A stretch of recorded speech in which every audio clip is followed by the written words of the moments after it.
The views and opinions expressed on the following program may not necessarily reflect the views of the staff, management, or board of Hope Media Group and KSBJ.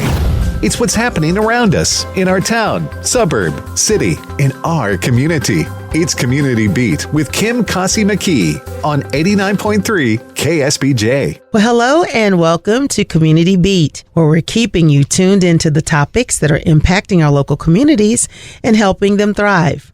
I'm your host, Kim Kasi McKee, and today we want to focus on an organization that has been impacting youth around the nation since 1944. Our guest today is Jonathan Frost. He's the Executive Director of Youth for Christ, Houston, and he's going to be sharing with us all sorts of wonderful things that Youth for Christ is involved in. Hello, Jonathan, and thanks so much for joining us. Hi, Kim. Thanks for having me. So, Jonathan, I understand that you are no stranger to Houston. A very interesting fact about one of your day jobs for 15 years. Tell us about that. I actually moved to Houston to take a job here, and it's kind of an unusual job, but it was as the mascot for the Houston Texans. So I was Toro for about 14 and a half years. Before getting into my current role. So is that why you became Executive Director of Youth for Christ? Because you probably always dealt with mobs of youth coming at you as a mascot. Boy, did God get me prepared. I was in probably 240 schools a year doing school programs for years and just being around kids. And so it's kind of funny how God does that, right? Like I had no idea that he was going to call me to a ministry, a full-time, ministry role. In fact, I'm not sure what mascots do when they retire, but evidently this time it was to lead a ministry in Houston. But it did give me the chance to get to know this community. I'm not originally from here, but man, it is just such a rich community and the people are just the sweetest. And I just fell in love with it and decided this was my home. As I was talking to you earlier, I know and love Youth for Christ, but I know there are some who who may not be familiar with Youth for Christ. So just kind of give us, what is the mission of Youth for Christ? It's actually been around since 1944, and now we're in over 100 countries worldwide. And we actually have a rich history here in Houston up until about 1999 or 2000. And we took a little hiatus before coming back in 2016 here in Houston. But we work with 11 to 19-year-olds, varied number of ministry opportunities, from campus life ministry on middle school and high school campuses to juvenile justice ministry in juvenile detention facilities and many others that are employed around the country. Here in Houston, we started by focusing primarily on juvenile justice. And so we're involved in detention facilities. And then when they get out, we hope to place them with mentors within Youth for Christ so that they can continue to walk out some of the things that they learned with us in facilities. And then in 2001, we started Campus Life Ministries. And so we are on a few high school and junior high campuses now in the south part of town. How does Youth for Christ, do they come into schools by invitation? Are you able to pursue various campuses? We decided that we would just start with schools that we had some familiarity with. Mm-hmm. And so that's why we began in the Manville area. Okay. Our ministry director, Brandon Kennard, has been the life coach or chaplain for Manville High School's football and baseball team for probably 15 years now. And so that relationship was just a warm relationship and they needed some help. And so we decided we'd step in with them, and it quickly grew. And now we are in both junior highs that lead into Manville High School, serving kids there. And we've actually had calls from every other school, junior high and high school in the district, asking when we might be coming to them next. And so we're going to do that strategically, but we're really excited that doors are opening. And then we have another school that we are about to begin over in the Deer Park area, one of the junior highs over there. And so it's been really interesting post-COVID that, schools they just need help. The teachers need help, the administrators need help. And we want to come in and just be a part of the school to both support the students, but also the teachers and the administrators so that we can just help them to do their job of educating our kids better while we support some of the other holistic needs of the kids. And in the end, our hope is to also introduce them to Jesus. What types of schools might be a kind of a campus ready environment for campus life to come onto that school? First of all, we're looking for schools that are open to a Christian ministry coming onto their school property. I mean, sometimes that's not, the most readily available, but there are schools that are open to that. Sure. The great thing is, we are going to talk about Christ, but we also are going to serve kids in a holistic way. We want to see the demeanor in the kids change for the positive. We want to see culture grow and community grow in a positive way. We want to see teachers and administrators who are happier in their jobs because of the new culture that comes along with campus life. And because we're connected with so many other chapters around the nation, we've actually seen in back through the history of those chapters that when campus life starts on a campus, violent offenses go down, grades come up, culture changes for the positive, teachers and administrators are happier in their jobs. And so we want to lean on those things and show that to schools who might be interested in having us on campus. But then at the same time, since we are still a little newer, we want to be able to show those same results. And so we're already seeing those kind of things happen in the Manville area right now, which really excites us. And at the same time, the key to what we do is that these kids are also getting to hear about Jesus. And we know how that can change people. So I have a sister who worked for several years at a middle school and happened to have been the sponsor for the Christian club on campus. And it was just always such a blessing to see the impact of campus ministry. And she said one time someone told her, we think the kids are coming for the donuts. And she said, you know what? If coming for a donut helps open them up to learn about Christ, then it's the best investment, we can ever make. All of us, if we're really honest, are led by our stomachs, right?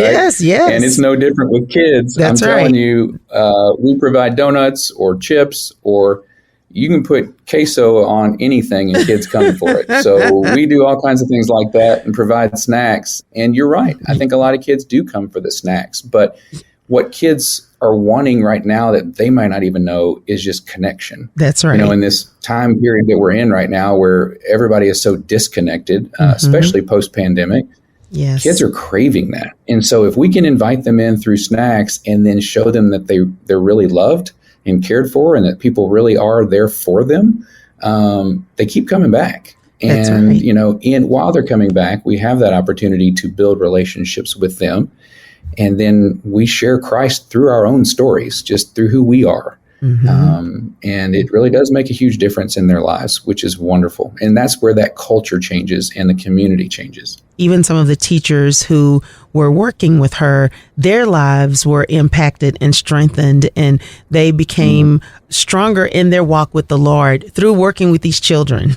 So, Jonathan, what else would you like to share with us as we wrap things up? I was at an event recently and I heard a statistic that really kind of floored me. I feel like I know a lot about youth just because I've been in this atmosphere for a while, but they made reference to the fact that, 30 years ago, the leading cause of death for teens was binge drinking or drunk driving. I hate to admit this, but that was the time that I was in high school. And so it was a long time ago. And so I can kind of remember that, and remember that we did have some incidents like that when I was in high school. They said the crazy thing is that now the leading cause of death for kids is isolation and suicide. And it's by far the leading cause. And so it just reminded me how important this is, that we are not only sharing with kids that we believe in them and that we're here for them and that we will be here for them and that they're not alone, but it also encourages me to just get the word out that we need more people working with youth. We need adults in the lives of these kids. And I think if any of us think back to our teenage years, we can pinpoint one or two people that really made a difference in our lives, adults, that stepped up for us. And we need to be those adults for the kids nowadays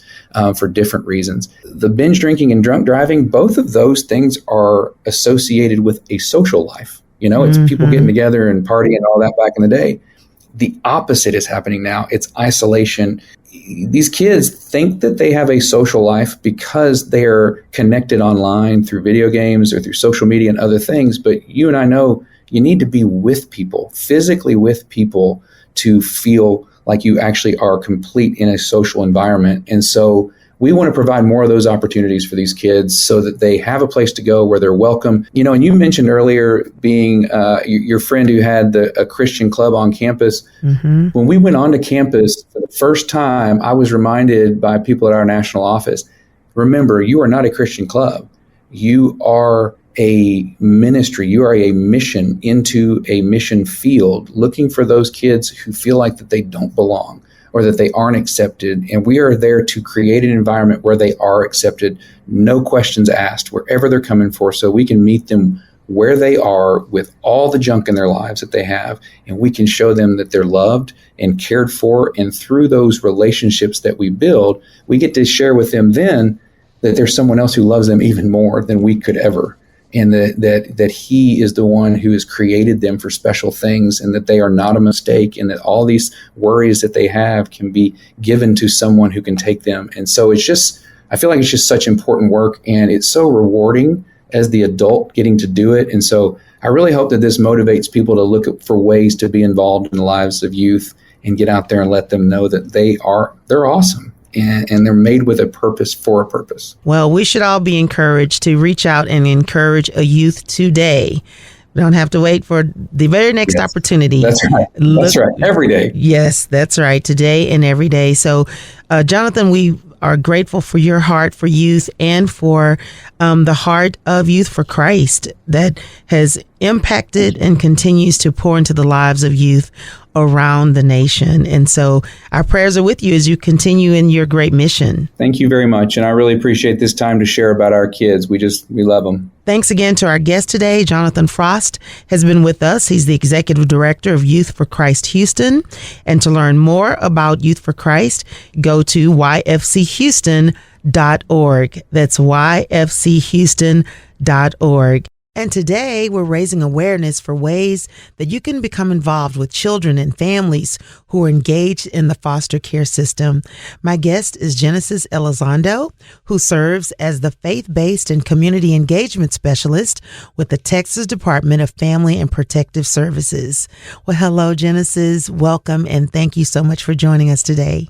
Good morning. Thank you so much for having me. So, Genesis, let's begin by talking about the Texas Department of Family and Protective Services, which is the overarching entity for the area that you serve.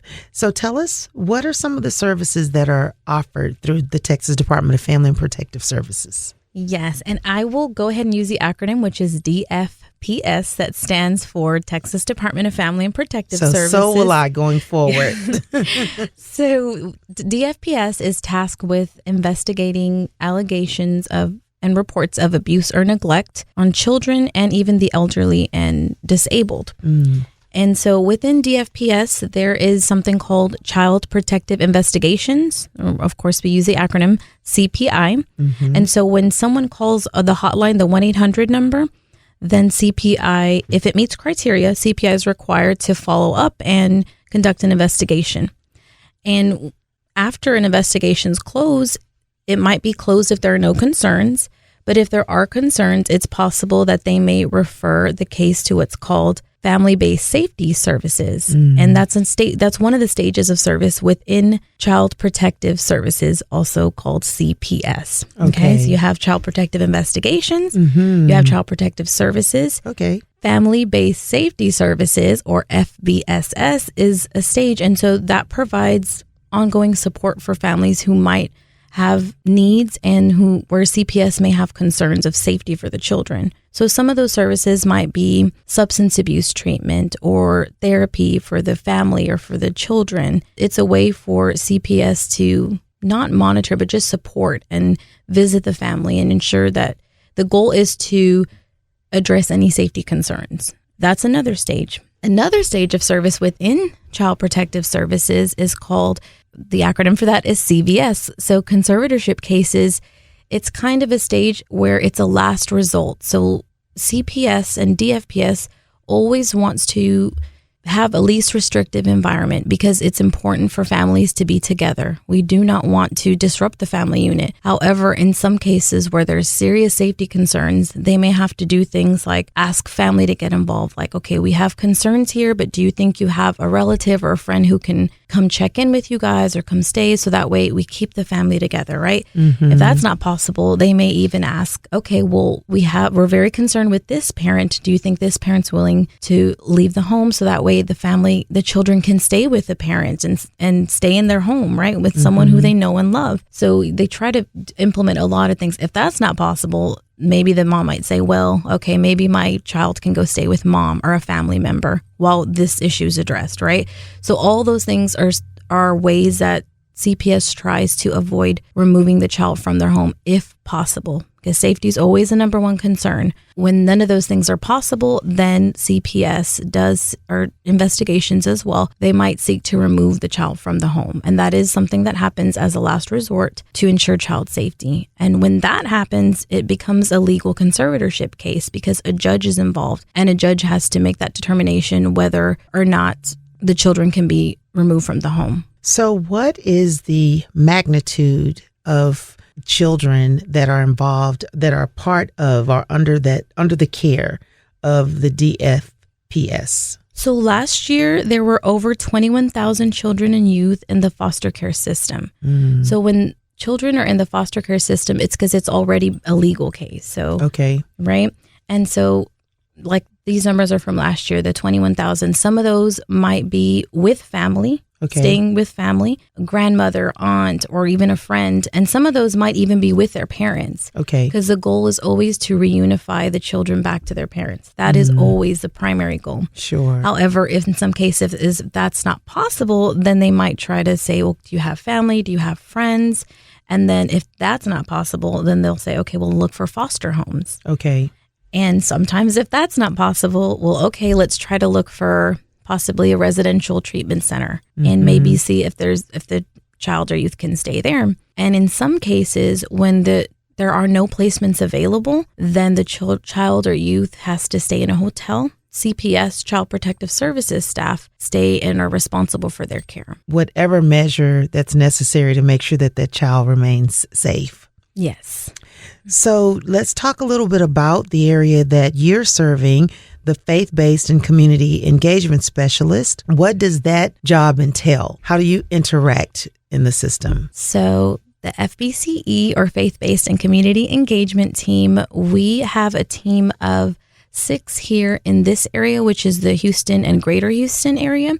There are 4 specialists like myself. And so as faith-based and community engagement specialists, we work with the community to try to build partnerships and relationships. And so that could be individuals, businesses, organizations, people like yourself, like KSBJ, and faith partners are a really big part of who we work with. And so we try to engage them to connect them to our children and families. So sometimes the way we do that is by receiving donations. So like Christmas time or back to school time, that's a busy time where a lot of people will reach out and say, we want to help and donate to children or families in need. So that's one way, but also we do a lot of community education. We want to let people know, anyone who wants to know, we're happy to go and present to let them know about DFPS or Child Protective Services, or about ways they can become involved as well. I can imagine with you being a person of faith, this is probably a great fit for you to be able to live out your faith. It makes me extremely happy. And this was definitely a God-given thing, because I did casework for 9 years and now I've been in this current position for 1 year, and it was a God thing. I was just so blown away, and I'm very grateful for this opportunity. What is it about it that you enjoy? I love being able to work with people and connect them to the people who really need help most. And of course, it's just a blessing that I get to attend a lot of church and faith events. Yes. So that's just wonderful. And sometimes it's just seeing people, even from my own church yesterday. I had an event. And so I was like, oh, Pastor Paul's here. I didn't know he was going to be here at this meeting. That's awesome. So we get to connect with other faith partners in the community and try to join together to work together against all these challenges that are facing these kiddos. So let's talk about an opportunity. Speaking of churches and organizations, I know that there are several initiatives that are under the umbrella. And I know there are churches who also have support groups for fostering and adoptive families, because it can be difficult to be caring for children who you're getting to know and, just stressful and just everything that comes along with caring for a child. Even when they're your own biological children, that's stressful. So there's just added stress, right? So support groups, having the groups meet every month, maybe that's one way that churches can get involved as well. Or also churches can host what's called Parents' Night Out to give foster and adoptive parents some times to themselves. I know some churches do that. My home church back home in Robstown, Texas, they did that recently, and it was for 3 hours. So that way they planned it in advance, so that way the parents could go on a date or just rest or do whatever they need to do. Yes. Right. And so also another way to become involved is to support or donate these to these children and families during holidays and birthdays. I know of a family at my home church who they adopted 5 children. Wow. So our church came together for them and did like a kind of like a baby shower, even though they were already bigger, right? Just to help support them, because that can be overwhelming when you have additional costs and just responsibilities coming up. So maybe just donate, or it doesn't have to be anything big. It can be like, we're going to give a meal to them. It's Christmas. We would like to donate this. That's a way to support and get involved. And of course, we always want to encourage fostering and adopting. DFPS has social media too. And so I was looking at their Facebook, and because it's National Adoption Month in November, they've been promoting children. So if you look at their Facebook, you'll see they'll put the picture, and one of them said, I want a parent who will tell me they love me and that they're proud of me. Oh, so wow. It'll give a little background on like what the children are saying. And then another one that I saw today said, I don't want to age out of the foster care system, because if they don't get placed, then they'll end up aging out and staying there till they're 18. Unless they can also choose to stay till they're 21, what's called extended foster care. Even though the goal is fostering or increasing fostering and adopting, we know that not everyone is able to foster or adopt for one reason or another. But if everyone supports these families by maybe doing one of these things or something else that I didn't say, that is a way to get involved and help and to be a part of the solution. What I love about Stand Sunday is that there are so many entry points, as you've mentioned. Obviously, as you've stated, families are in different stages of life, and the ideal would be foster care and adoption. But to be able to pray or to be able to just learn more about what's going on in case they someday or someone they know would like to take that next step. All of these are great options. I love the idea of a parent night out for someone who has foster children. There's been a lady in my church who for years and years always had foster children. Sometimes it would be the same ones for a long time. And I will admit how we would get connected and attached to them, as a church family. They would be with her for a long time. And then sometimes all of a sudden there will be a whole new crew. It was also a blessing, though, those times that the children could stay together, sisters and brothers. Sometimes there will be 3 from the same family. But just that opportunity to be able to join her in loving on these children, it just added so much to our church family. I have a brother who he did foster care for many years, him and his wife, until they got to a point to where the last time they had to give up a child, it was so painful that his wife said, you know what, I can't do this anymore, so I'm going to adopt. Oh my goodness, that's amazing. Yep, so she adopted a family of 3. And now those children are all grown and living a good life. And that's the ideal. Exactly. That's the goal. And I'm glad you mentioned that, because I think it's wonderful when people want to adopt the sibling group as they come, because it is heartbreaking to see siblings separated. They've already experienced trauma of abuse or neglect, the reason why CPS became involved to begin with. Then to further expose them to more trauma by separating them because you can't find somewhere. And sometimes I know the placement team, they work so hard, but people, they have you. It's okay to have limitations. Exactly. And so it's just really heartbreaking to see that. And then of course the goal is to get them adopted together, because sometimes it does happen where they are separated and then they do get adopted, and the families may or may not keep in contact. But of course, when CPS is involved, they're always going to promote that contact with sibling and family. Tell us about this care portal. What is that all about? Actually, another great way that people can get involved to help the children and families in the foster care system, in the CPS system, or who are in need in their community.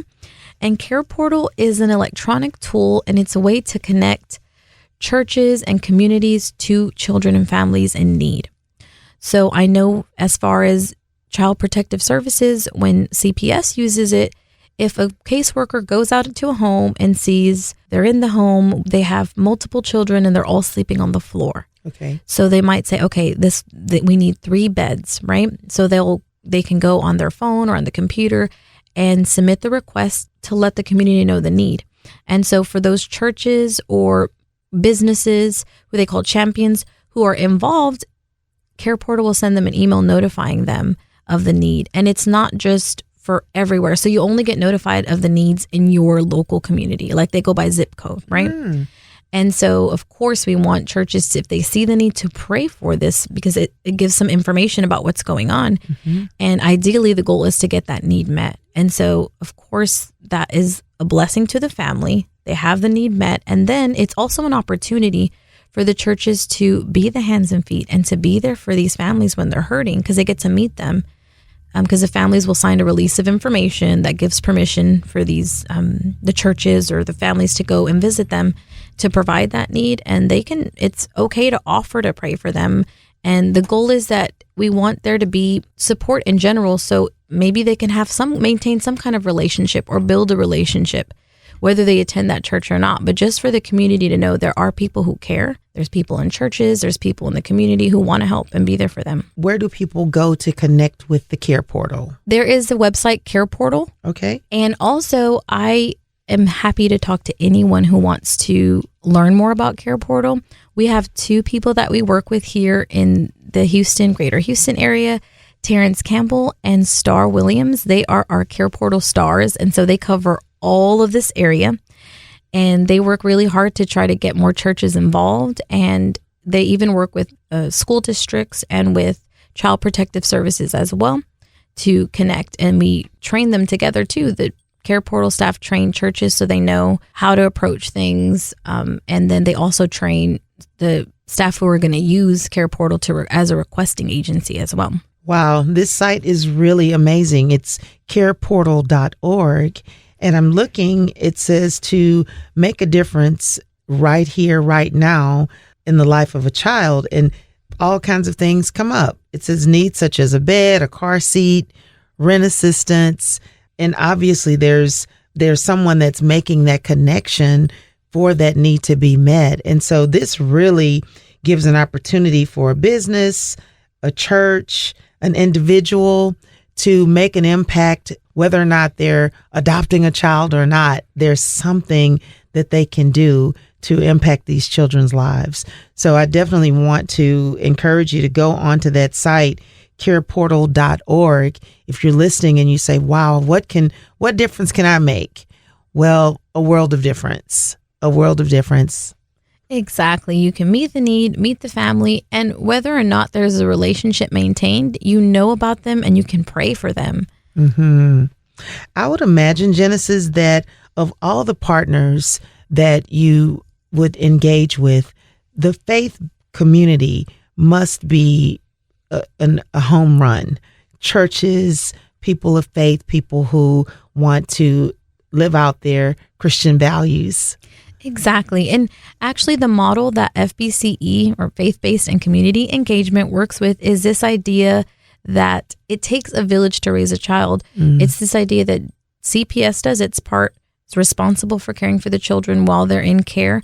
And we work with the community and with faith partners together, because if we all wrap around these children and families, not only will they have their needs met, but they're likely not to have to be involved in the system in the future if they have that support.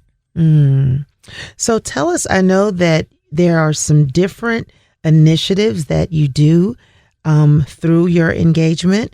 So what might be a couple other initiatives through the Texas Department of Family and Protective Services? So DFPS also promotes what's called Blue Sunday. Okay. So April is a month of child abuse prevention and awareness. And so the last Sunday in April is called Blue Sunday. And that's when we ask churches to pray for children who have been abused and also for those who are caring for them and the CPS caseworkers who are working with it, because it is a lot for everyone involved.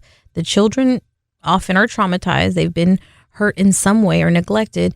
And it's hard for the people, even caring for them, knowing this, it's heavy. And then the workers that are working around this. And so we want and need prayer specifically for this population in April is what we ask. Genesis, please tell us, how can our listeners reach you if they'd like to have some questions or more conversation about this? There are 4 faith-based and community engagement specialists here in the Houston and Greater Houston area, and we're all assigned to cover different areas. So if you contact me, I would be glad to help or to point you into the right direction of one of the specialists who can help you. And I can be reached at area code 737-249-8177. Okay, go ahead and give that one more time. Sure. It's 737-249-8177. Thanks so much for joining us today, Genesis. And as always, thank you to our wonderful listening audience for joining us today. And we hope you'll tune in again for another edition of Community Beat. I'm Kim Kasi McKee on 89.3 KSBJ. Thanks for joining us for Community Beat with Kim Kasi McKee. Join us every Saturday morning at 5:30 on 89.3 KSBJ.